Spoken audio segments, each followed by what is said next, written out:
does your mind go, and can you habituate that to go somewhere automatically, the one that will serve you most.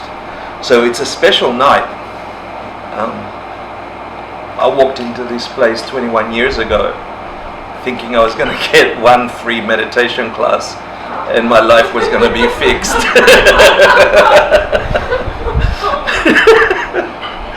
So greed got me in here. So I invite you, what's the most incredible, precious part of you? Like, maybe invite yourself, your enlightened self, the future you that is the Buddha, you, that part of your mind that will turn into Buddha. If they exist in no time, like linear time, they exist in the past, present and future at once.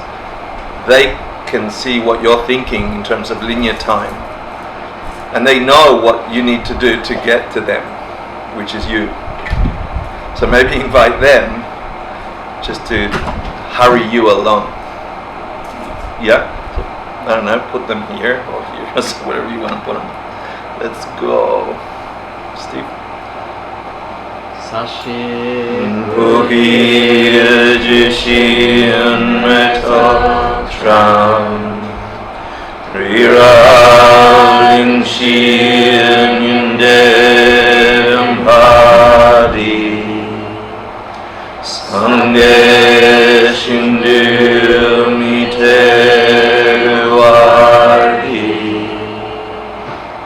Drohun Namdar Shimla Shuparsho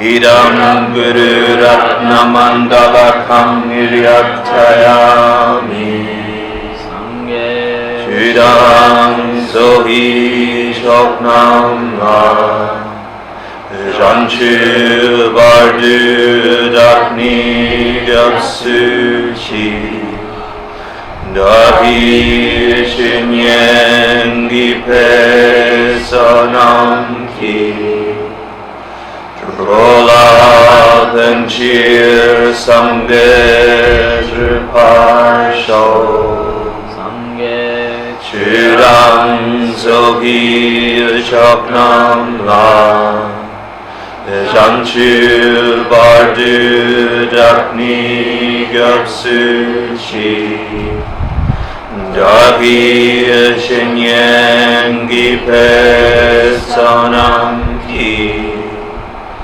Drola Benchir Sangye Driparsho Sangye Chudam Sohi Choknam La Janchu Bardu Dakni Gyapsuchi Dahi Shinyen Gipe Sonam Ki Drola Benchir Sangye Driparsho.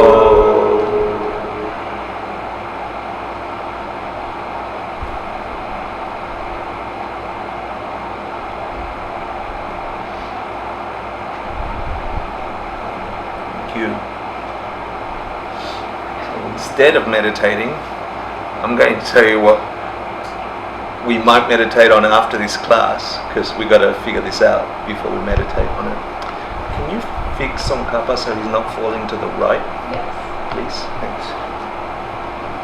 So, usually we do a little meditation. I don't want to do that now. I just want to read it, know that this is what we'll end up understanding, and you'll be able to do to jump between these three views. Yeah. Nice. Sort of. Still off, right? Yeah. Yeah, that's it. Cool. Thank you. He was calling. So we're going to try and figure out, can you, if I ask you now, know the difference between how the mind only, the independent middle way and the consequence middle way, how they see the reality of something like a pen or the you? Can you call it up like that? How it exists? You could think about it. Two of them. Which? Consequence and the mind only. Consequence and mind only. But independent, we did it last week. How do things exist? I'll review it now, and you'll get to do it in your homework. And I'll let you cheat and have the answer up there. But this is what I was referring to by a map. At the end of this class, we're going to go to the highest view of emptiness, and I'm going to invite you to just ignore the language of higher, lower, and all this. Either things are empty or they're not empty. And if you don't understand what empty is, or you have a limited understanding of what empty is, you won't be able to use this system practically to free yourselves from the stuff that binds you here. This experience is not the only way things could be. The fact that this experience breaks every now and then, and ultimately breaks totally down, and you are lost for words and you age and die, that's a mistake. It doesn't have to be that way. It is that way because of causes and conditions, because of a certain way. And the foundation of that is in here. The only point of these classes is to understand that, really. But it's like telling a dog to use a pen. Dog, this is a pen. No, it's not to chew on. See it as a pen. There's some limitation in the experience of the dog that can't let it get pen. But imagine if there are puppy dogs on the planet who might be able to get close to the conception of pen.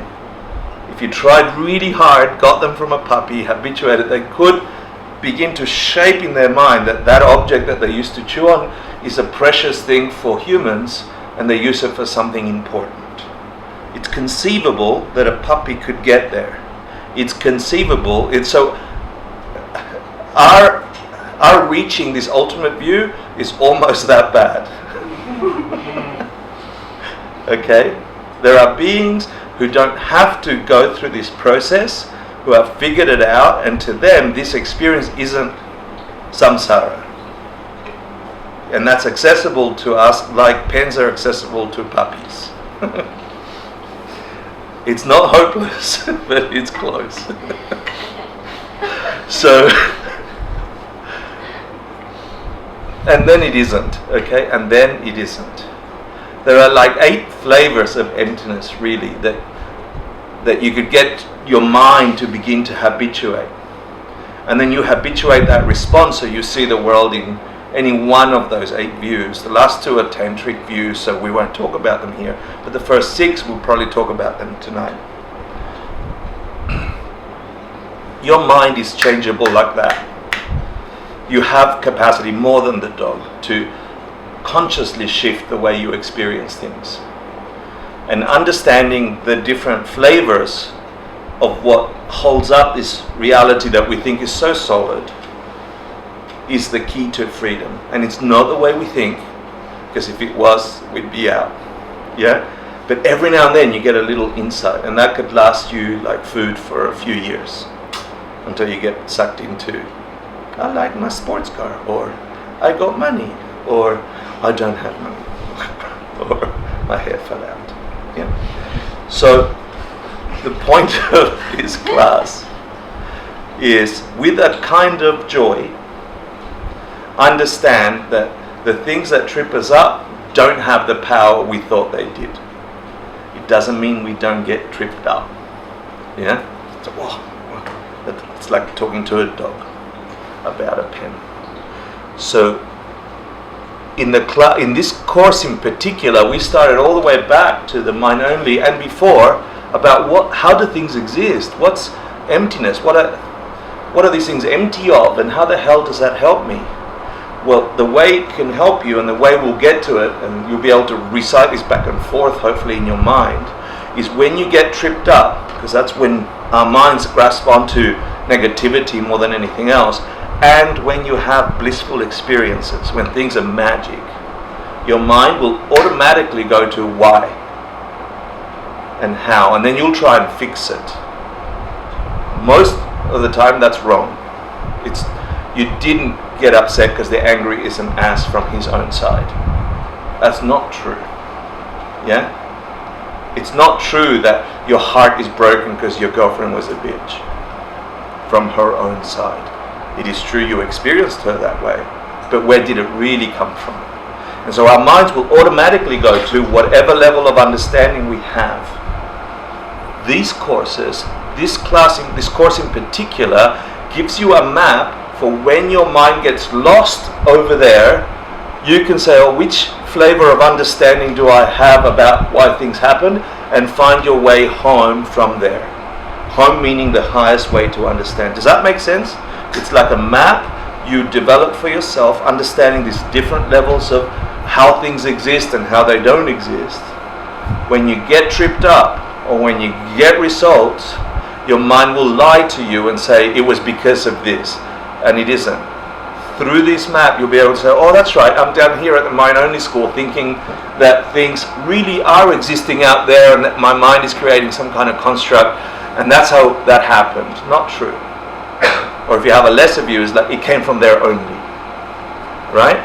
Once you get there, you'll see how you can develop yourself a habit of beginning to look at the world differently, and with that habit, we'll end the class with the highest view, the one that encompasses all of them and can ultimately get you free, but that is the hardest one to live in because it's so counterintuitive. And it should be counterintuitive because it's not from here. It doesn't create this world. That view doesn't generate this. So it's got to feel weird here. That gives me hope. So, any questions? Good. Let's go. The thing we usually do, I will leave you, the questions are weirdly answered and seeing if you paid attention last class. Yeah. So we have in the middle corner Stephen running a crew. So Stephen will take a group of people. Rachel will take a group of people. Hannibal, can you take that actually, Jacqueline, can you take that corner with Emmett? Thanks. Emmett and Jacqueline, take that corner. Hannibal, take that corner. Rachel, take this corner. Stephen, take this corner. Sarah, come see me. Yeah? And then you're in trouble. And so what we do here is we review the content from last class to get those people that have really been at this ACI course for a long time. It's their opportunity to figure out if they got it, your opportunity to see if you heard last week, and to really try and, first of all, learn the ideas and then debate them. Yeah? Learn what the ideas are, where they come from, and then figure out, oh, that doesn't make sense. This is the opportunity through this weird device called quiz. Yeah? In very big trouble if you continue that behavior. Stop getting Patrick in trouble, okay?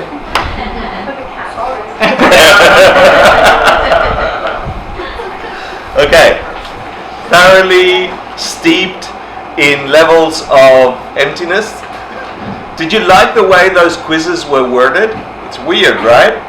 If you understand the 5 parts, it's sort of what I touched on last week. If you understand the 5 parts, how you get from normal everyday living to, trying to build some virtue, or you get some catastrophe that gets you wanting to learn reality, and with that learning, the path of preparation, you enter the path of seeing. You have an experience, a direct experience of emptiness, which then with that experience you enter the path of habituation. You habituate your mind to respond to the world with that view.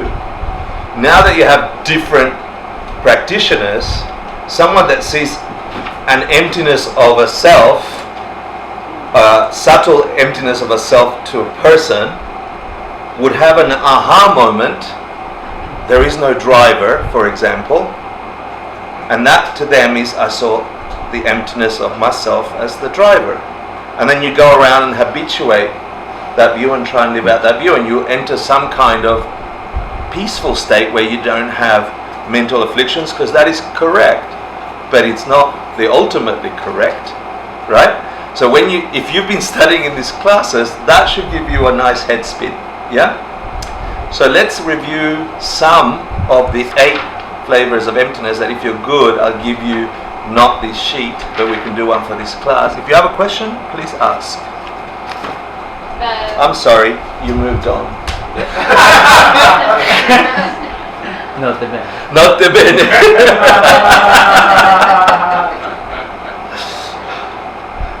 You okay? Do you want? I'm okay. You sure? I don't want to say anything now. 'Cause you'll be in It's trouble. slides. Okay. So let's play with this. Okay. I can't see because I left my glasses at home.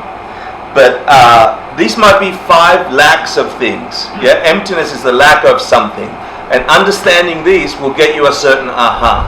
And so far, what we learned in these classes, either from the independent school or middle way independent school, or from the mind-only school, or the mind-only's view of the higher school, or the independence view of the mind-only school and of the sutra school, whatever, we've summarized them into these 5 so far. Okay, which So you can. is this list in a particular school, or it's just like? It's based around the independent view of this list. Okay. Yeah, but that's a good thing to note. Okay, if you go and ask a mind-only scholar who's really steeped in practicing their view as if it's the answer, yeah, because that's what they got and that's what they're capable, they would look at this view, the highest view, the one that we've been teaching here for 6 years, and they'll say we're missing a core component. If there were people from that school here to debate us, they'll misinterpret what we mean by everything's your projection, the highest view, and we could have a nice debate until we come to terms, right? So we're pretending to do that with this. We're graduating from a rudimentary understanding of what emptiness is to the highest one that we'll talk about today, which is the yellow one. So the first flavor, the lack of an unchanging eternal something, and a permanent unchanging, I put soul in there because we have this belief that there is something separate to this body and this mind. We call it my mind, my body. Yeah, realizing that that thing don't exist as an unchanging permanent, the one that is exactly the same after you die, goes to heaven, or whatever weird idea we have, understanding that doesn't exist, that's a form of understanding emptiness of a person. Okay? I'm not going in detail, I'm just reviewing so you can play with this when you go and look at the reading.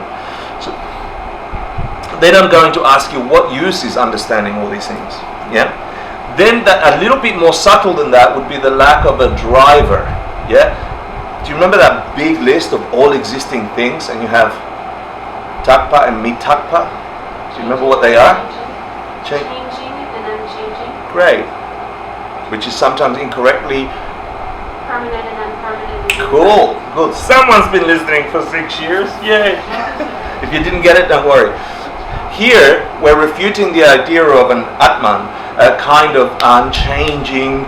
No, that was a previous one. An independent driver, Wizard of Oz, yeah, that drives, that drives this body and mind, right? And a simple, it's a little bit more sophisticated than the other one, but a simple proof that that one doesn't work is everybody lift up your right hand at will. Wow, it works. You all have someone driving. Congratulations. Apparently it was me. Yeah, thank you. At some point, even if you really wanted to, you won't be able to do that. Yeah, and at some point, and when we have that in everyday experience, won't go into it, sorry. And then, which one is this? Number 3, the lack of subject object coming from separate seeds, meaning there ain't no experience where the stuff I met that exists out there, by definition, and the I consciousness and the mind that engages with it could come from separate seeds. What mindset is that? What's that understanding of emptiness? That's not conscious. Mind only. Mind only. Remember the little diagram of the, yeah?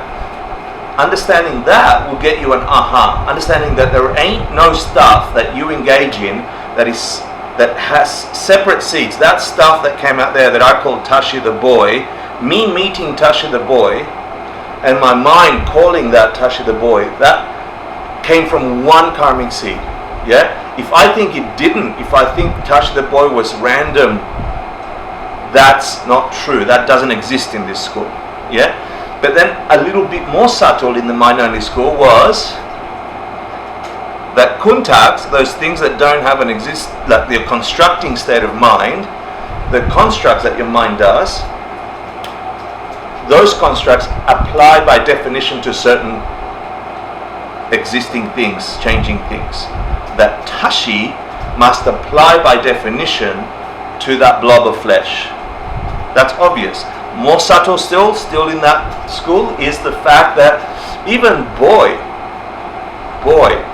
doesn't belong by definition to that blob of flesh. By definition, the conceptualizing of that. Yeah. So that's a little bit more subtle. And then last week we learned the independent school, the highest school, middle way, and the independent school, which sounded awfully familiar. Lack of existing from its own side.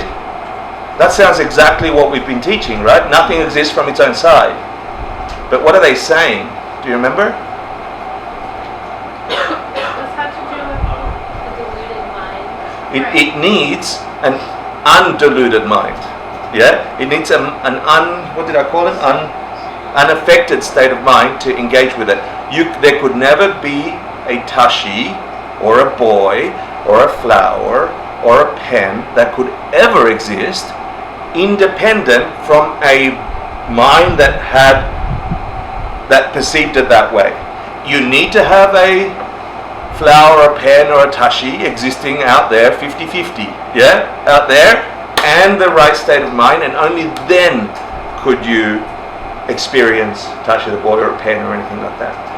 That was what we left off, okay? And the one that you've all covered, the one that we do about the pen, the highest one is absolutely nothing under the sky has any nature of its own. It's all dependent on Your karma. your projection, forced upon you by your karma.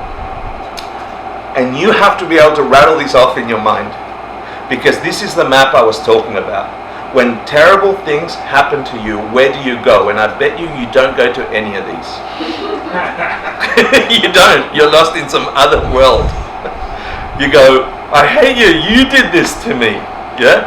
When your bank account is zero and you were surprised, what happened at that millisecond in your mind? Why did your bank account come to zero, and the feeling that you attached to that bank account was such? What happened? Where did your mind go? Did it go to it's 50-50, it's part my fault, and it didn't even go there, right? My wife spent all the money. And no, but get that, okay? My wife spent all the money. It might be true that that's how it happened. It is not true that that's why it happened. And if you believe that that's why it happened, you will not ever get married again. Or you'll look for a wife that don't spend money, one without arms. Yeah? So but do you see the mistake? Thinking that it came from that, you just began a whole series of causes and effects, karmas. I will look for just the right wife so my bank account can be full. But if you follow that logic, yeah? That's how it happened. That's not why it happened. This is why it happened, and the real one is that one. And if you don't have time, tick tock, tick tock, tick tock, you better land to the closest one that feels your stretch and begin to pretend that one before you die. So today we're going to cover that one, okay? But before we go there, the last one says things don't exist outside of your projections. They don't exist substantially. And I promised you last week that we'll give you a few definitions of substantial. I'm not sure if this was in last week's homework. Yeah? It's just worth noting, if you are going to study, bless you, if you're going to study these things, you got to know what these terms mean. And this will help you see where you land on your map and where from you have to come back home to. From. Does that make sense? Am I rambling? Are you all hot? Are there any questions except you? Silence, dead silence. I'll just talk to myself. So there's this thing, substantial versus constructed. This is something Geshe Michael added, and I think he added it so we would have a deeper understanding if we came across these terms in any of the scriptural references we would do as we go deeper into study, which we're not, I don't want to spend too much time on this. So one way that things are substantial versus constructed is whether they're an existing object or a non-existing object. This is an existing object. Yeah? In this example, what would be a non-existent object in relation to this? Construct icon. Say that again? Construct icon. Black. Skyflower. Purple. Yeah, a mental image of an iPhone versus the iPhone. This is a doing thing, which we'll see the next flavor, right? This is a substantial thing. My idea of it ain't so substantial. That's one way, right? So either exists or a non-existing object, which is me thinking it's an iPhone and my thinking is what I think the iPhone is. Or a boss that caused you to be angry, or a wife that caused your bank account to disappear. That's a non-existing thing. So it's physical versus spiritual. Not quite. It's a gotcha. It's the gotcha versus an object. So where would the function fall into? Here we go. Where would the function? Here we go. Settle down. Why you're annoying me with these questions? I know. I'm just going to throw this out there. It's a nice list. We're not spending time on it. You can spend time on it. The reading is nice. It's the first time Geshe Michael pulled all these things from different places. It's worth seeing. So really what's substantial and what's not substantial can be interpreted in that first way, or if it performs a function or it doesn't perform a function. Does a kuntak perform a function? Yes. Oh, does it? No. A mental construct on this. Let's use pen, okay? This is a pen. Does this pen run out of ink at some point? Yes. That one does not. That one never. Okay, shut up. That's the shinwang, not the kuntak. Good. Does the kuntak for that, the chi versus the jedrak, does the chi of that, the core, what do you call it? The conceptualization, like chi, jedrak, does that chi ever run out of ink? Can that run out of ink? That doesn't have that function that the object does. So this is like Chevrolet car. A car. Yeah, a car is the functioning thing. A Chevrolet is the functioning thing. And car is a concept. It doesn't run on the road. And that's all. Okay with that? Yeah, take it. Stable unchanging versus changing. Stable, unchanging? Yeah, there are things in this universe which are stable and unchanging versus things that are changing. Takpa and mitakpa. Okay. Yeah? What's stable and changing? What's stable and changing? Things that come into existence stay exactly the same and go out. They don't change. The emptiness of the Emptinesses versus changing things. Yeah? Or empty space. Yeah? That doesn't. something like What gold. else is unchanging besides? Something like Something gold. like gold that can change form, but its essence will still remain. Let me make sure whether that sits or not. Are facts unchanging? Yes. Yes, facts are unchanging. And those are stable. Unchanging? Oh wait, those are Or unstable. what? But is there a thing stable and changing? Yeah, so does a pen have emptiness? Yes. What's the emptiness of the pen? The fact that And it's It's not. not present anywhere except your permanent. you should have asked me which school. But if we're talking Prasangika, it is That anything could exist independent of your. that pen could exist independent of my thing. There ain't no such pen. That's the emptiness of that pen. That fact appears as soon as there is a pen. Yeah? As soon as a pen exists, the emptiness of that pen exists. but it didn't grow into existence like a pen came into existence slowly. You put this on the cylinder and you put that on the cylinder, and it begins like a bell curve. And then you have a pen until the pen starts breaking down, the atoms break down, we think, and so on, and then there's no pen. It changes into a broken pen, a pen that doesn't work, and then it gradually goes out. As soon as it's pen, its emptiness is there. As soon as it's not pen, its emptiness is out of there. But for the duration of pen, it's not any less empty. That fact is exactly the same size or gravity. Yeah, it's not like it grew into, it's a little bit more empty now and a little less empty later. That's all that means. Just really quick, I promise. Yes, no question. In Yep. that case, is the emptiness of that pen cause? No, emptiness, you don't say emptiness is caused. It's not produced because cause implies cause and effect. It's not caused. So there's no It's effect. Hmm? There's no effect, so there can't be. It's not doing something. So what are the synonyms for changing things? Cause thing, functioning thing, Working thing. working thing. It's not caused even though These it's things caused. have causes and conditions which are themselves changing. That's interesting. And is space also not caused? Uncaused space, yeah, unproduced space. Cool. Is the We're not talking about space as in the air. We're talking about Yeah, that's the idea. the uncaused space.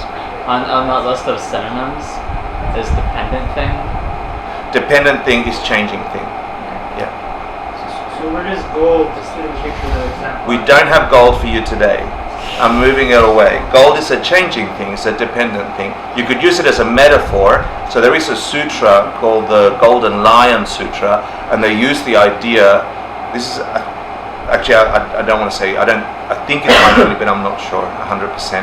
And they use the idea that the gold is gold, 100% gold, like emptiness is emptiness. So the metaphor is that gold is emptiness, and that you could mold that gold to make it into a golden lion, and then melt it and make it into a golden giraffe, and then melt it and make it into a golden flower. The goldness is 100% the same every time, but it's dependent arising, so it's dependent origination and emptiness. It changes as the form of that thing is. From the highest view, that's a little bit mistaken because it implies some kind of causation between the So two. if the essence doesn't change, but the form is able to be changed, then it falls into the changing category? Changing category is things that are produced, that are made, that have causes and conditions, and so that's called dependent origination. And there are many flavors of dependent origination depending on which school, what you believe we are. Yeah. So you can move from dependent origination. The basic three are: things exist, dependent origination, independence on. That Chakya Lama says. He says, this is what they said in the text about the five, but he wants to call 4A and 4B because they're essentially the same. That substantial means a physical and mental thing versus a synthesized thing. Do you remember the whole division of all existing things? In the side of, you had, in the changing things, you had mental and physical, yeah?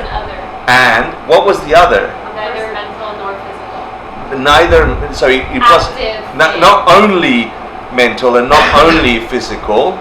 There was this third category, and that's the difference between substantial is mental and physical, and non-substantial is that other thing. That's just for your info. The last part is So it'd be like concept being like Person, not like yeah. mental things like we're saying of like a mental projection. correct. This is useful if you go and really do the study, the reading, and it will help you get deeper into the corners of your map. You can get the arteries to the core idea of karma and emptiness, dependent origination. Yeah, you can get to the arteries of what these schools say. But if you want to get into the little cul-de-sacs of the map, you need to go to these things because you should have questions about how things exist and what do they mean by substantial. And self-standing. The last one is more about the example they used was American Guy, right? American Guy you come to an idea of an American guy when you put several things together. You construct several things together, right? Which are, you have to figure out a guy is a guy with a head and arms and so on. An American means certain things. And so your mind is grabbing these ideas, putting them together, and then constructs a not substantial American guy. And a substantial thing in this explanation would be something you don't need to do that whole mental gym about. Something like, give me an example. Blue. Did I put it up there? Yeah. Damn it. Fine. Like the color blue, is that what you mean? Yeah, so when you look at blue, it's blue. Yeah, when you look at the color blue, it's blue. You don't have to go, is it blue because it's got this color in it or that shade in it. Your mind has a substantial experience of blue or yellow or white or whatever. But sometimes, like, aren't you like, what shade of blue? It's still blue. Or whatever shade it is. Yeah, or it's whatever experience shade, you're having. You don't have to construct. Immediate. I mean, if you want to go fuchsia. Anyway, this is not even the class. What's the fifth way of saying, because this is why we're talking about this. The fifth way, the highest school understanding of what's substantial. What would you say in the Jetson Kappa lineage, something is substantial?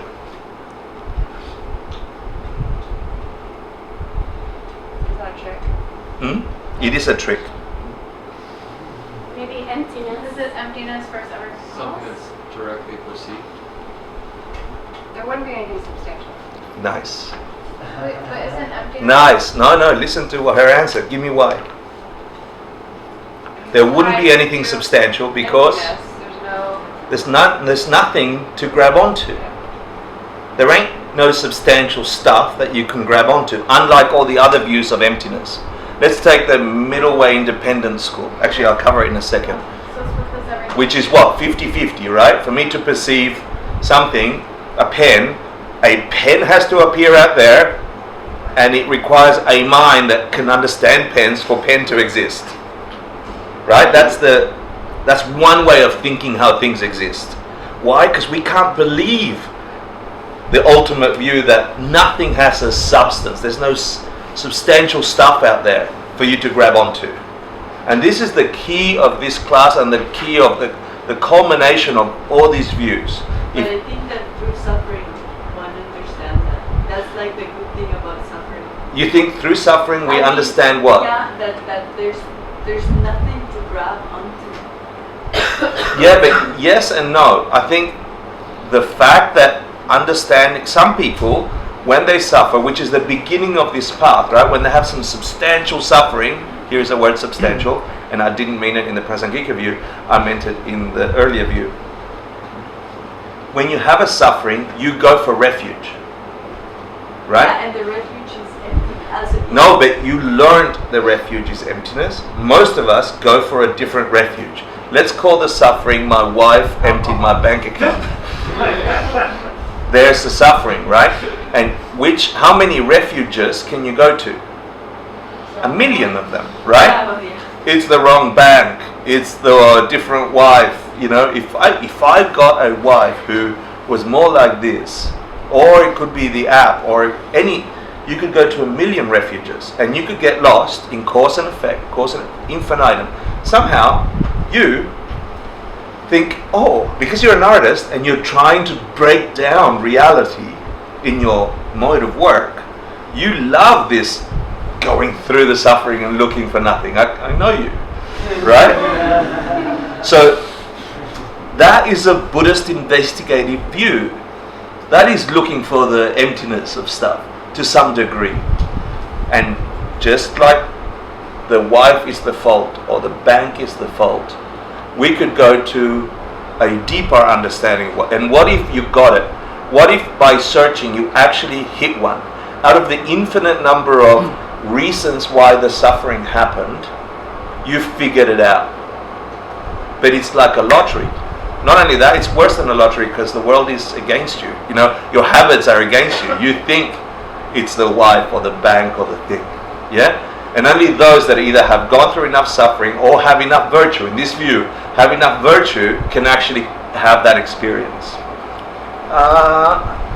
Is there go any lower than 66, and does it go any colder than cold? I'm suffering. So let's have a look what the Majamica view is. The answer is no. Okay. Can you read this, Jacqueline? The person who directs things, the person in charge. This refers to the driver, the one who controls your body and mind. Most obvious form of a self that doesn't exist. There's no substantial you like that. It's not that complicated for the Majjhimika Prasangika. There ain't no Alan that has this thing under control. Pretending otherwise is a problem. Thinking that they are there, problem. Yeah? Why? It'll cause you problems. Yeah? And for this view, that's not such a big deal. This substantial stuff, like we got that. We understand that. It doesn't take two brains to realize you haven't got any control, which I think is what you were going. It's like, you think you got control, so you try things. And sometimes they work, and sometimes they don't. That person that is the driver of you don't exist. So is that nothing is substantial because everything is dependent on your perception? Yep, Okay, correct. great. Cool. So, let's enter then the final view for the next 40 minutes or 45. I'll keep you to 1:45, promise. Let's then spend time. We've moved from the mind-only school and a few ideas about that, 3 flavors of emptiness from the independent school, of which they themselves say the first 2 aren't really flavors of emptiness. They're not real emptiness. The last one is emptiness, the 50-50. There's a view further than that. There's one more view, and that's the one we've been studying here for all this time. And this is the middle way consequence school. What's Prasangika mean? You guys tell me. What? Prasangika. It's the consequence school, but what's it come from?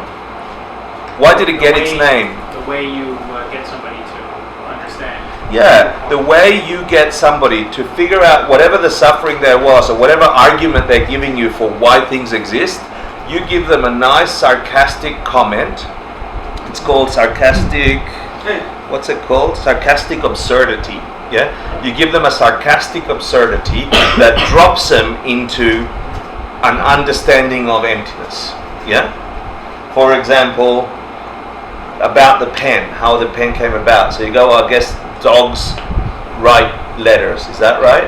If they thought pen had penness from its own side, you could say, I guess then dogs write letters. And it's absurd, so absurd that it makes you have to go and search what logic did this guy use to come up with that stupid idea. And in that process, these folk believe that you reach an understanding of how things truly exist. That's not its whole tenet, that's just why it got its name. You cool with that? That's Prasangika. What was it? Sarcastic what? Absurdity. Oh, right. Yeah? So through showing people the flaw in their logic through some sarcastic absurdity with the best intention, intention to wake yourself and them up, you bring people to a higher view. Cool? You're all very sleepy. So are you going to define the view? We have been defining the view, but we'll get to it. This is the Prasangika, Majjhimika Prasangika. We'll get to it in a sec. Yeah? What's the bottom line? We showed it in the yellow section before. What is the view of the Majjhimika Prasangika about whether things exist substantially? Nothing exists substantially.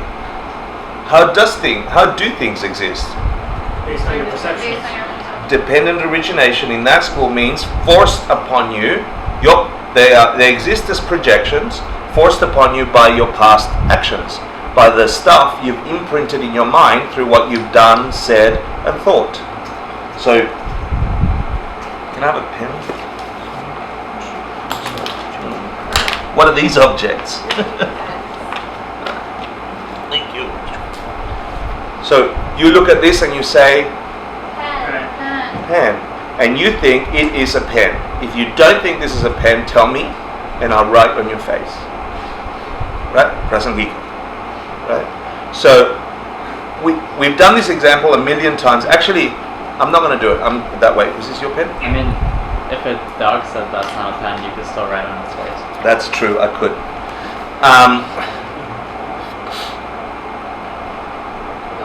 But they wouldn't know what's going on. Yeah. But what if I was looking So they at look in the her mirror. and you never seen her? Dogs don't recognize themselves in the mirror. You finished? Both of you, you done? Yeah? Cool. This is the school. So we started studying this course because we wanted to know what the Buddha said, which part was literal, which part was figurative. If you don't understand this, you can't change your life really. You're just hanging around in a Buddhist center thinking you're doing a good thing. Honestly. Yeah? If you don't understand for yourself how to dance around these views, we're just wasting more time, having nice dinners together, giggling, etc. If you don't use it to really jolt and jar the inertia that has brought you here, you're going to be doing this more and more and more and more and more and more. And this realm is not an upward spiral. This realm, like the Velcro of crap that our minds are, is a downward spiral. Things get worse. Sorry, that's just how it is. Prove it. I was born when I was very young. Prasangika.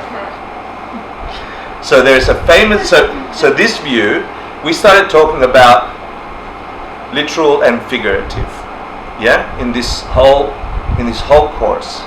We want to know what to take literally and what to take figuratively, and then how to apply it. The first thing you've got to do is learn it. The second thing you've got to test it. What is it? Chew it, break it, burn it, rub it, cut it, right? Like gold. There's your gold example. Happy? Cool. You have to do that to these views. Once you got that, you have to go through the process of using your logic to understand it. Then you've got to meditate on it, and then you've got to practice it. This is hard to do. This is the hardest thing to do. Practice it. Why? Because sometimes your life goes well and you think you're just going to ride it until it doesn't. And then you go for refuge to some other weird stuff. So we're in this up and down. So this is like, it's like you've got the serum, the anti-venom available to you, but you don't go use it. Because sometimes you feel the pain and sometimes you don't. Okay, so you go, I'll just taste a little bit. Oh, I'm okay. Yeah, you don't go transform the entire thing and completely build the immune system so you don't get venom. So this, according to the text that we've been reading, to Jade Tsongkhapa, to Nagarjuna, to Chandrakirti, to Lord Buddha himself, is the literal meaning of emptiness and dependent origination. There is no higher umbrella. All the others that we've discussed can have a higher umbrella. And I ask you, what use is it to understand that there is 50% pen out there and 50% pen out here? If there is 1% pen out there and 99% pen in your mind projecting, you're still screwed. Because if there's 1% something existing substantially from its own side, in that way only, separate to you, then you're stuck with this experience, this body, this mind. You're stuck with this reality. You may as well go out and party. If there's 0.01% self-existent anything, you're screwed. The other views of emptiness can get you to some level of temporary aha, but the ultimate way is understanding that the pen, the thing you call pen, let's do Majjhimika Prasangika view on that. That thing we call pen, what penness does it have to the highest view? None, right? Where does that pen come from? My mind. Your mind. Prove it. A dog sees it. Some other being sees it as something else. Yeah? In that view, that's true for your body, yourself, your suffering, your happiness as well. Using that view can actually save you, can actually turn things around. If there was 1% pen, you're screwed. Pen, substantial, from its own side, always pen. Is there a way to see the seed that makes you see that? Yep, there is. The other thing is that this view is the basis for a tantric practice, for the practice that can let you in this one lifetime use that idea and really transform your experience of who you are and where you are. I'll cover it more later. But without that foundation of really nothing having a nature, you can't turn things around. Why? You're going to have to go and find the atoms that make up that 1% and put them together in just the right way, from its own side, separate from your mind, to construct that 1% just the way you need it. What's behind the pen? If it's not pen from its own side, can we all say that there's a cylinder? Depends on your karmic speed. Emptiness, what does that mean? So what's behind the pen? Yeah, behind the pen, you can at least say it's a black cylinder. Which school? Cool, good question. Which school? Let's say Majjhimika Prasangika. But what kind Do they say that there is a cylinder that we project pen onto? No. They do. Yeah. Yeah, But they it do. came from But then when you go looking at the cylinder, Right. what cylinder? The one you're projecting. The one you're projecting. The one that's got the top part of the cylinder, the circle part, and this long part, right? Right. So when you look at the long part of the cylinder, when you have a long part of the cylinder and a circle part of the cylinder, that's what you're projecting cylinder onto. Right. That's the only cylinder that exists. It's not that there aren't cylinders. Now let's go look for the cylinder in that school. The long part and the circle part. Let's just look at the circle part. Is there a circle part to a cylinder? Yes. Does that circle part exist? Let's look at the circle part. How does it exist? In my mind. At your projection, based on a curvature and another curvature. There is no end to that. And that's okay. It's not a problem. It's actually how things are. Everything is subdivisible and subdivisible and subdivisible infinitum. There ain't no substance. It's empty of existing substantially. So they say, if you're talking about pen, there ain't no substantial pen. It's dependent on your projections, but does it have a basis? Yeah, a cylinder. Okay, let's look for the substantialness of that basis. The long part and circle part. Does that cylinder have a basis? Yes. And does that have a... Yeah. And that's how things really exist. And you can experience that, you can habituate that, you can move through life and suffering and joy that way under a worldly godly being, Deva, a human being, and a hungry ghost. Yeah? And they are all attracted to a waterfall. We call it a waterfall, but it's a body of liquid falling over rock. Right? And if the highest view is true, just like a dog and a pen versus a human and a pen, what does a human see when they see that body of liquid going over rocks? We call that waterfall. And is that a valid perception? Yes. Why?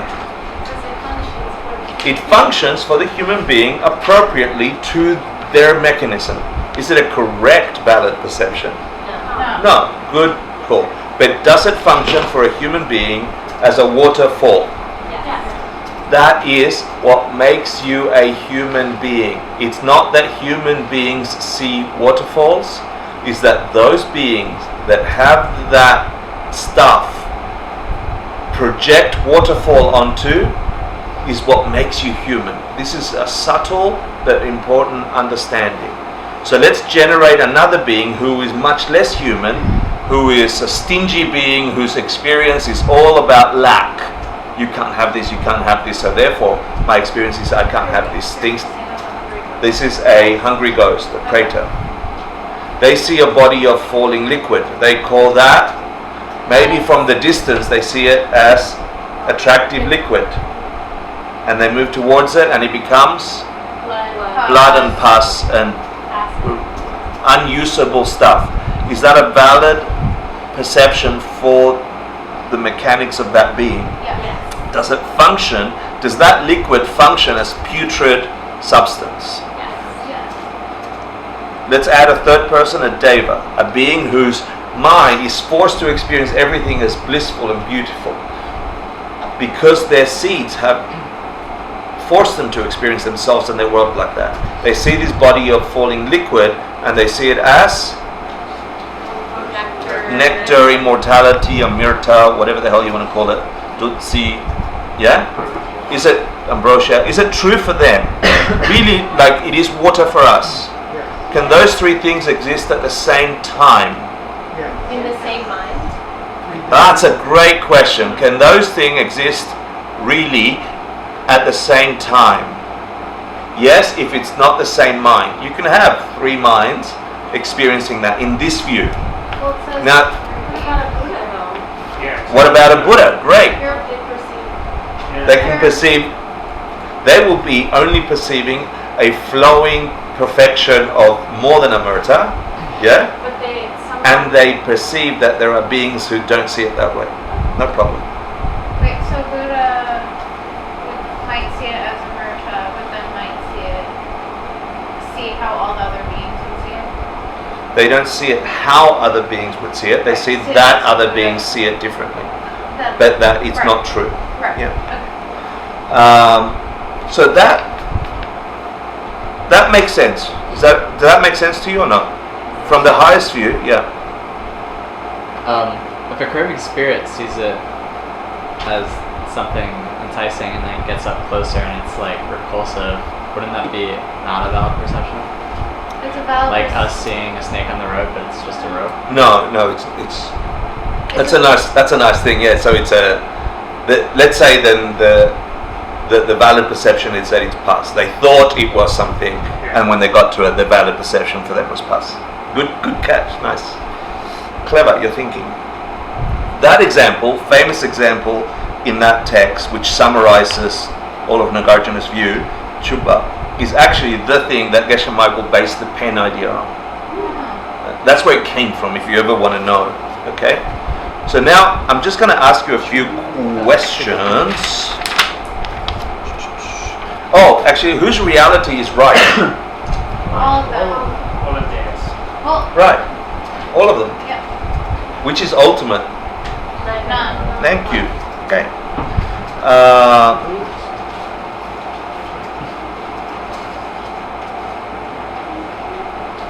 Actually, shouldn't we have asked you which school? If you have Yeah, but now in this class we're up at the Majjhimika Prasangika, okay? So there's this text, and this text, the abbreviation of the Greater Way says, Rachel, really loud. Each being, according to their class, has differing perceptions of a single thing. Therefore, we can say that these things have no reality. Does that make sense to you? Yeah? Each being, just like we discussed, according to their class, meaning the equipment that is forced upon them by their past karma, this bandwidth of eye, this bandwidth of ear, this bandwidth of mind, the stuff, this doesn't exist out there separate to you experiencing it. Yeah, that came from somewhere in the highest view, okay? Each being, according to their class, is forced to have a valid perception, yeah? Does that mean that there's no reality? He says we can say that these things have no reality. No, they have ultimate reality. What does that mean? Things have no reality. So then, this can be diamond. No. This can be potato. No, it's that they have an ultimate reality which is empty. Is everything the same just because they have no reality? There's no thing independent of your karmic projections. There's no thing independent of your karmic projections. So pointing to a thing is the wrong way to look at it anyway. Is it the wrong way to look at it? Pointing to a thing is the wrong way to look at it? You're saying that it doesn't matter? That thing doesn't matter at all because it's all your projection? This is where I want to get you to. No, I'm saying that you should look at the mind and the karmas that are being projected that are forcing the mind to experience it that way. Because if you're pointing to that thing, all of us have the shared karma that flower. Yeah. But we've just learned intellectually that three beings can see this thing. Is this a thing or not? Is this a thing or not? Yes. Yeah. You think it's a thing. Yeah. It doesn't mean that it doesn't exist. You've got to be careful. This is a thing. It's a flower for you. Could it be more than a flower to a deva? Could it be less than a flower to a hungry ghost? And all the millions of iterations in between? Yes or no? Yes. Okay. Does that mean that this could be anything? No. Yeah. Yes. Does it mean it could be anything based on your choice? No. Okay. Yes. Where does that choice come from? Oh, in the moment, not in the moment. Thank you. If you know how to choose. Not in the moment. I want it to be the money that he lost in the bank. I really do. Let's all try and change it to be the money he lost in the bank. Come on. I mean, there's plenty of bullshit. There's plenty of bullshit spiritual places in New York City and the world that wants you to believe that. Let's try. I dare you to meditate for a minute and turn it into something. Come on. If we did that someday. Come on, you're not trying. That's why it didn't work. Right? So the question here is it never this or that? It's something. Where the hell did it come from? From my projections that are. And that's what makes it real. That's what makes water. That's what makes that, and that's what makes that not that. Okay? Why am I asking you to go there? You gotta, this is a thing. It's not a thing just because it's empty of being flour from its own side. It is a thing and you are using it as flour, and if you're allergic, it will hurt you. And if you like flowers, it will help you. Okay? It is not a thing. Why am I laboring that point?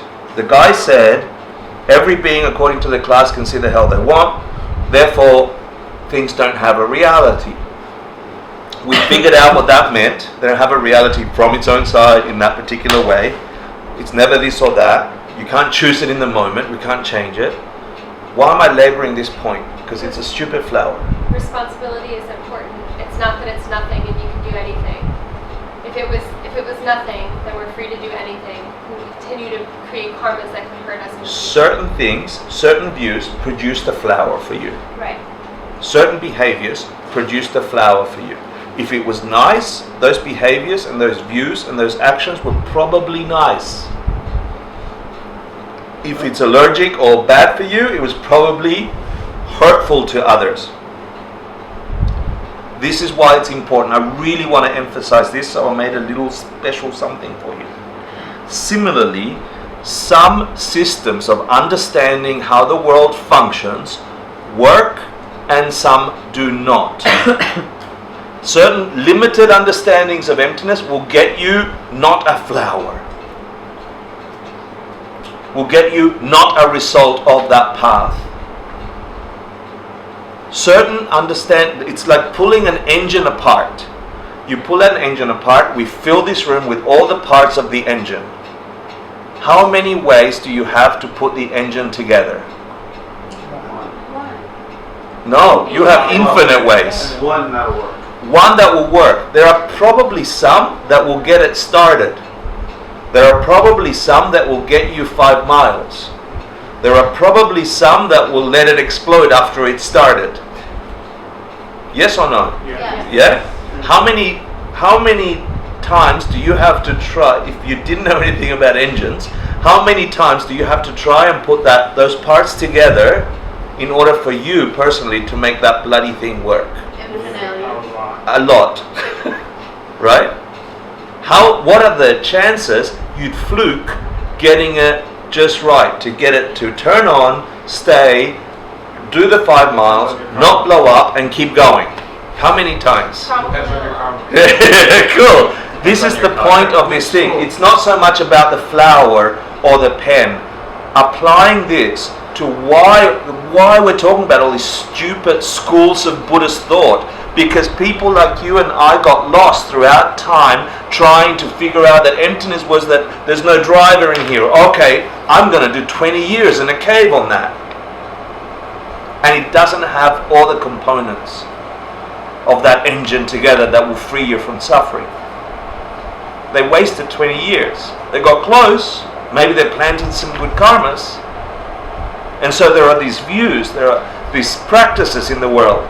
If someone didn't have the ultimate view of karma and emptiness, the thing that makes it work, this thing that is quite logically, you want to see this being as being free from suffering, that suffering is not what you think it is, that you as a creature can be made of something other than this broken stuff. If it had any nature, you're screwed. We just realized it doesn't have a nature using logic. Now you have to work the bastard to turn it on. You have to put the engine together. And if you don't have that highest view of emptiness, you can never put this together, because the other views of emptiness don't work. To turn this body in this one lifetime into a tantric paradise, to become a Buddha, to wake up. Is that going to be easy? Hell no. But is it possible? Totally, 100% available to you if you understand the ultimate meaning of emptiness. Is it okay to be nice to people and try some other views? Is it okay to be nice to people because the Buddhists said so? Yes. Yeah. Will you get a result? Yes. Yes. If you don't understand why it works, will you be able to sustain being nice to people for long enough to transform this experience out of samsara into enlightenment? No. Probably not. Not before you die. Even from the tantric point of view, which is really getting this experience of emptiness so habituated in every aspect of your life, even from the tantric perspective, the correct sutra's perspective is almost unworkable. It's one of the stupid ways of putting together the engine, because it gambles on the next life and the next and the next and the next, and this place is a downward cycle.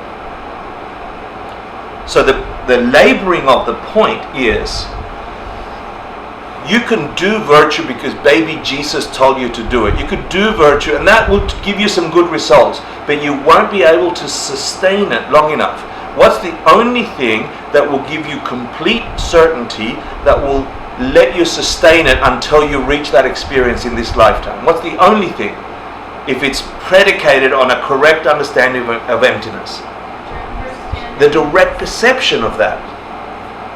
Not just an intellectual understanding through, I get it in class, how do I apply it, I practice it. No, that will help you. But the only way you can turn that into your being, so much so that you have complete faith that you can turn this body on, is if you have come this close to that direct perception yourself as a sensation. Because then you see that every part of you, every sound that comes out of you, every object that flies out of your sight consciousness, all the things you are projecting are only that way because of what you did to others in the past. There ain't no other way like that, even though your habituation wants to tell you that. Even though when you get money and you put it in the bank, the numbers go up on your phone or whatever. Even though those things function, they only function for you because you did that in the past to some degree. Prove it. Some people get the money, put it in the bank, like South America, banks go bust, you don't get your money. There ain't no stuff out there that way. Sorry, I'm on a rant. Do you get that importance of that? Have I labored the point? So how do things really exist? Quick review. Give me how do things really exist from a mind-only point of view? I did that. Some things exist, some things So let's take this thing, the flower. How does that exist? It's a dependent thing that exists from causes. There's this thing that's a blob. This and thing, then yeah. The what you're calling flower, right, is a blob that's dependent on causes. Then a mind comes into contact with it and labels it flower. That's kuntak. That's a kuntak. Misunderstanding. That's a mental construct of relating to that object. Okay? Some of them can be correct, some correct.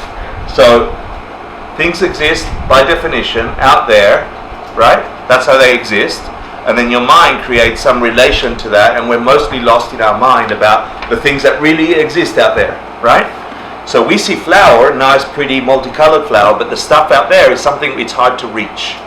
Yeah? In the tree falls in the forest, the tree falls in the forest.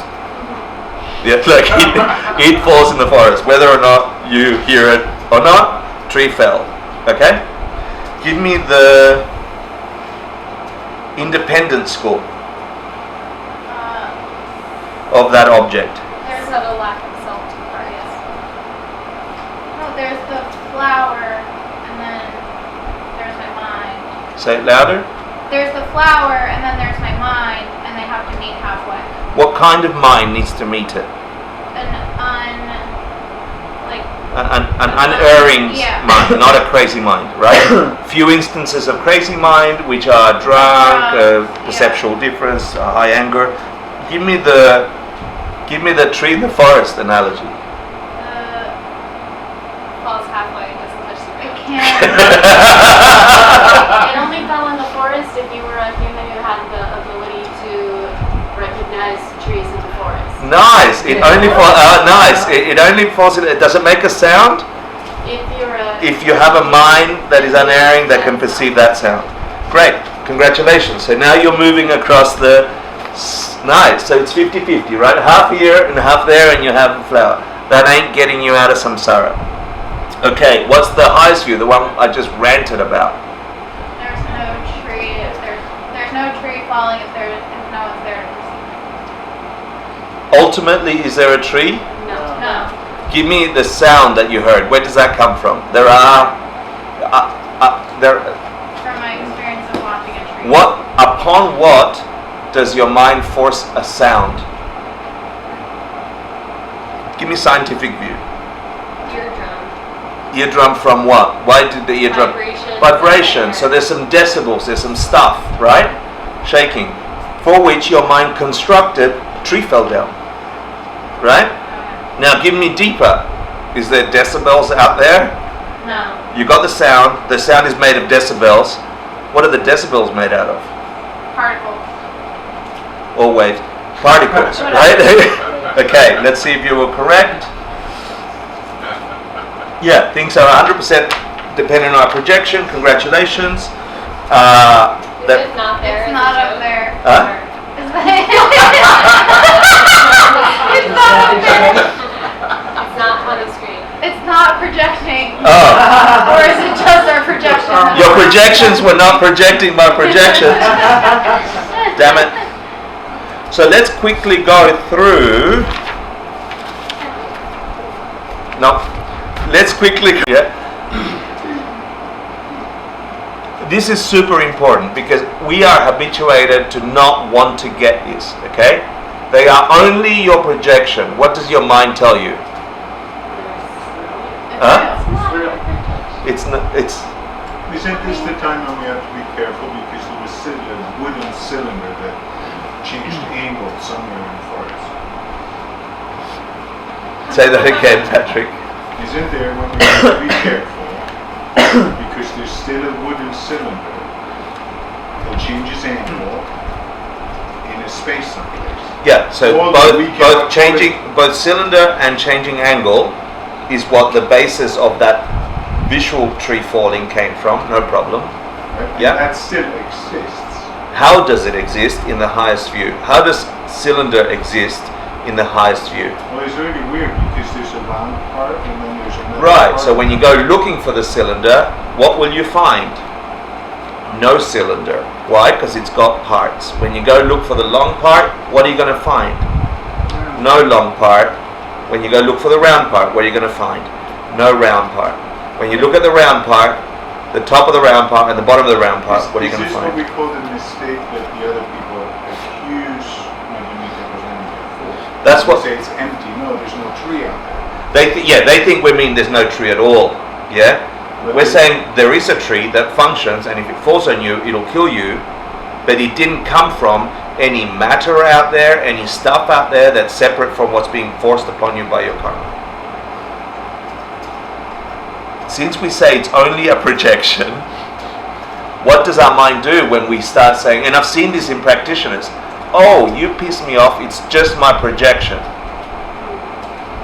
Keep pissing me off. Oh, you hurt me emotionally, it's just my projection. Oh, you punched Stephen in the face, it's just his projection. But it's still hurting.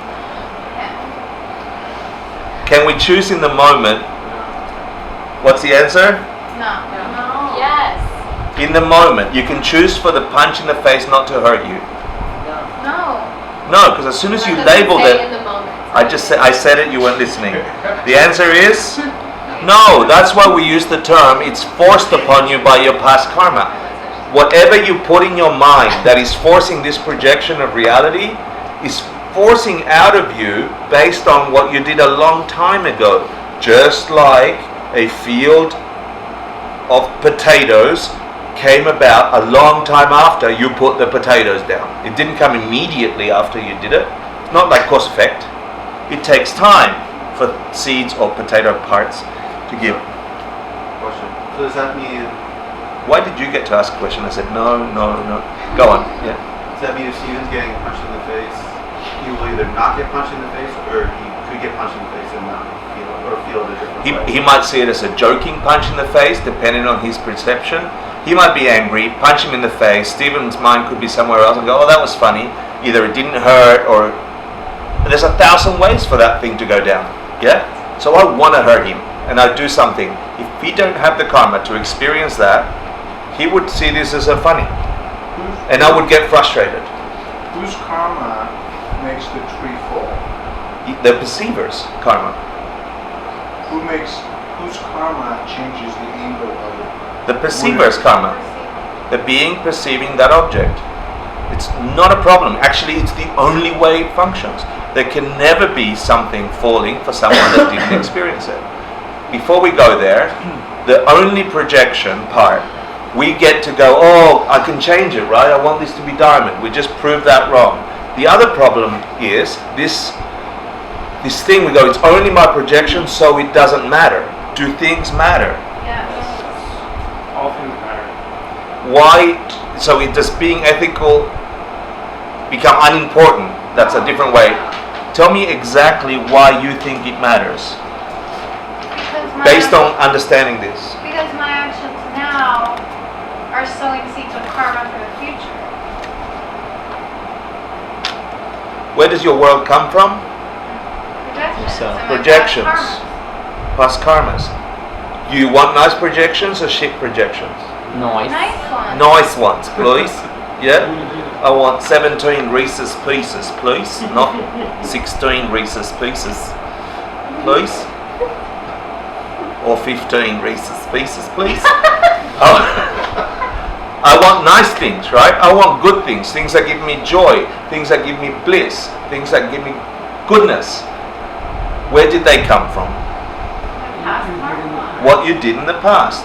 So let's just do one tiny bit of shit and a ton of good. Will that tiny bit of bad ever come to me? Yes. Of course it will. Right? This is, the more you realize things are empty, the more you should go, oh my goodness, complete ethics. Complete awareness on ethics.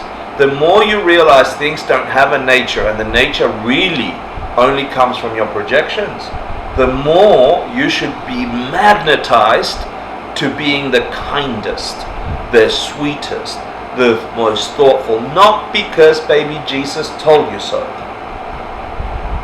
Because you told you so, because you understand where your world comes from. But what about if I have a system of ethics and another one have another system of ethics, and in his or her system of ethics it is okay to do something that for me is completely unethical? Okay, where did your system of ethics that wasn't okay come from? They still function. They function like the waterfall. That is exactly like a waterfall. Jesus said it beautifully. What did he say? What's his summary of ethics and emptiness? Do unto others. Do unto others as you have them do unto you. If it's too complicated to think about, do that, because things don't have a nature. Where could you ever meet a person that has a system of ethics that hurts you? Where could that come from? I'll leave it there. The answer is no, because the more you see, blah, blah, blah. We just covered it, right?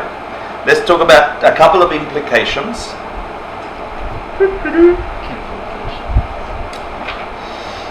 I sort of covered this before in my rant. Why is this the highest presentation of emptiness, and why does it matter so much? It's the only one that can truly free you. Really, the way I just explained it, right? From seeing yourself as something normal to seeing yourself like a deva, like a being outside the cycle of suffering.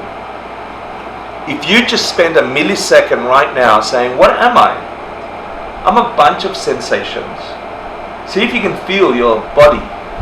Just your mind resting on what your body is. Some breathing. There's some mass to it. Your eyes are looking at things. You hear things. Your mind is looking at it all, experiencing it all, labeling it all. But we do it so quickly, we think this is just who we are. None of that exists in that way. None of it. Even you thinking you can perceive yourself doesn't exist in that way. It is empty of existing in that way from its own side. You are bloody lucky to have this fortune to maneuver this thing you call your mind and body in a way that you're experiencing it. It's awesome, but it's not enough. It'll turn to crap because its causes are grounded on ignorance, misunderstanding, a thing that doesn't sustain you. And based on that ignorance, we make mistakes. I get rid of wives who empty my bank account. And I'm not realizing that getting rid of wives means I meet less partners that want to stay with me, that get rid of me at the time when I want to. So that creates a whole different sort of problems that I then apply the same ignorance to go and fix, and there's no end. The other one, there is an end. Finally, the Heart Sutra says, no aging and no death. Is that literal or figurative? According to whom, you should ask, right? This is the point of Buddhist practice. This thing we just experienced, our body, our mind, the experience that you have at the moment of death, your eyes close, you think something's going to happen. Who's been next to a person when they died?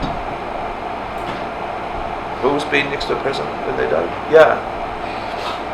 Whatever you imagine is going on in their mind. What you saw is going on in the mind. All of it forced upon you by your past karma. It doesn't have to be the way you think it is.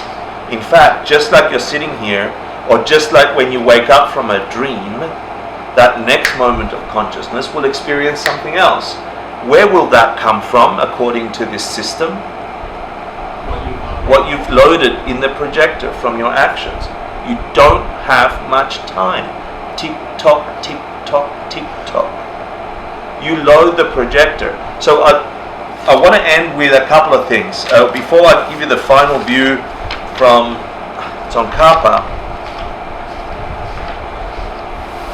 I didn't understand these things the first 10 years. I really thought I was going to walk into the Three Jewels, get that free meditation class, thanks very much. I had some problems in my life, but if I could get that free one that I wasn't going to pay for, right, all my problems will be fixed. Why? Because I tried all the other systems and they didn't work. Work harder, save money. I tried it. They weren't working, so I was desperate and I thought, weird Buddhist things, lucky coincidence, I'll just try that. It was free, awesome.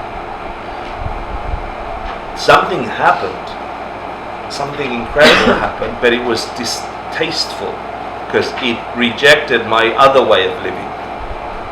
I didn't like that, so I was hesitant to apply it. And in my laziness, I chose what to try, and ignored what was too difficult, like ethics, giving up smoking, cheating on taxes, things like that. It's not until you live long enough and practice and you start getting sick about that result and that result that you start applying it to things that really matter. It really did take about 10 years before I felt I had a handle on what the hell this meant, and even then I didn't understand.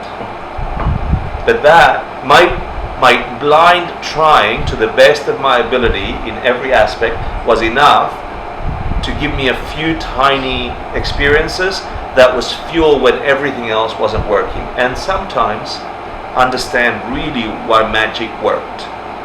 And a few times I met some people that turned magic on in my mind, and I knew where it came from because I remember planting it. Because I'm an old stubborn dude that tried this for 20 years because everything else breaks. This, there is no out. You're stuck with it if you buy into it. You're cursed with it. And it's a beautiful curse. It's the elixir to freedom. And so all those dreams we have as children to say, one day I'll figure it out. Maybe there's a way to heaven or to freedom. And people, those childhood dreams are here in the words karma and emptiness. But it requires you. It requires you getting hurt. It requires you getting frustrated. It requires you being okay with failing and picking it up again. But if this is true, this does not come from anywhere else but your kindness to teach other people to not hurt. If this makes any sense, if you get any aspect of this path, the highest path, don't waste your time with the other ones unless that's all you could master. You must, if you're going to try it, you may as well try it. If you understand this path and you have an instant of goodness that you attach to it, or hope, or anything, it didn't come from anything other than you, the thing you called you, caring for another being's well-being and wanting them to be free from hurting. Teaching them not to hurt themselves. And here the seed is erupting.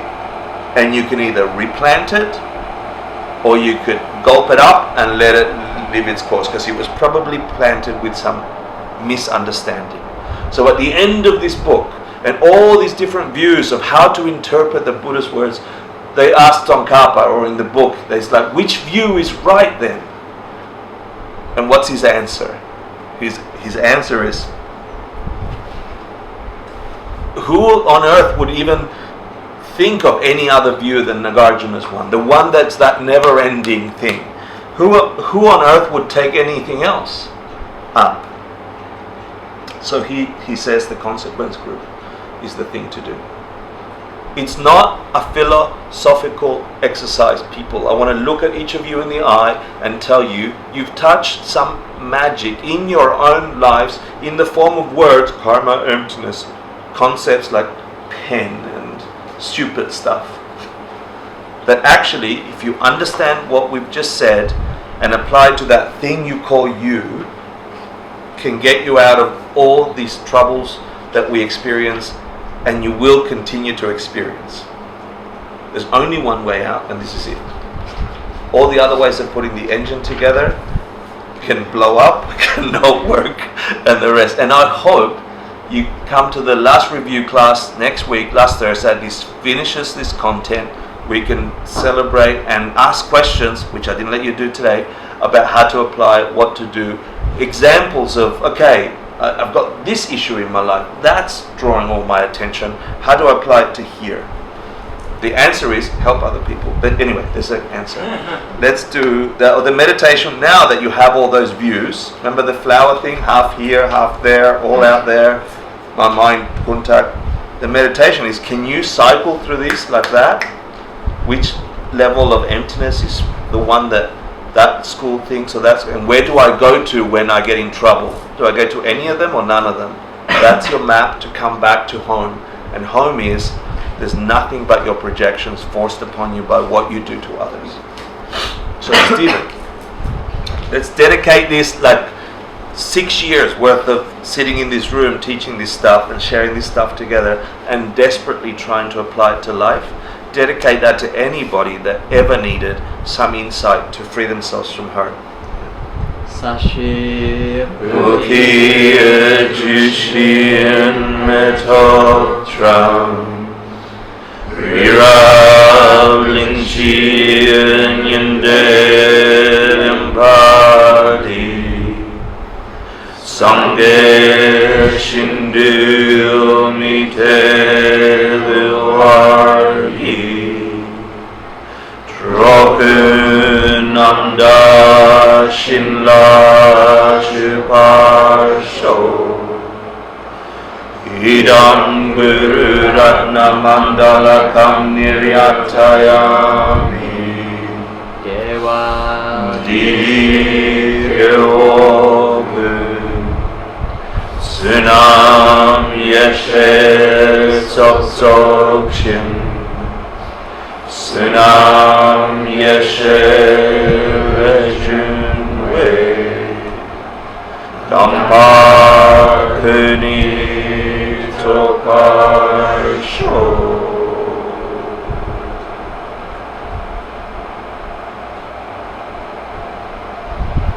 Thanks so much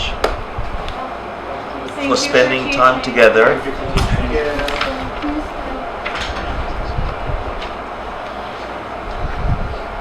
If you understand this view, which view will function for you best? These people in the room that you're sitting next to, you can think of them as normal New Yorkers, sitting here like you, listening to stuff.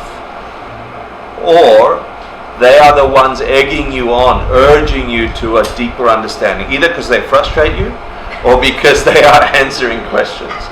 But why these beings for you? Which of those two views will give you the ultimate result? Because they both function, right? You're just annoying New Yorkers asking stupid questions. Or you are Buddha's trying to reach out to me so I can explain the right things and to each other, calling us to keep thinking about these things. They both function. Or you can walk around thinking New York is full of grumpy people, I hate people, they're out to get me, look, she's out to get me, you know. That functions, you can live that way. Or, suspicious, he tried to do that, maybe they're trying to get me to be a better person, even better. They both function. Which one serves you more? And that's it, that's the answer. Which one serves you more? And which one serves you ultimately? Which is the one that really gets you out? Normal New Yorkers hang around in a room in New York, or beings you had no idea you would meet 20 years ago, popping into a room together through circumstance that must have had a course that was joined.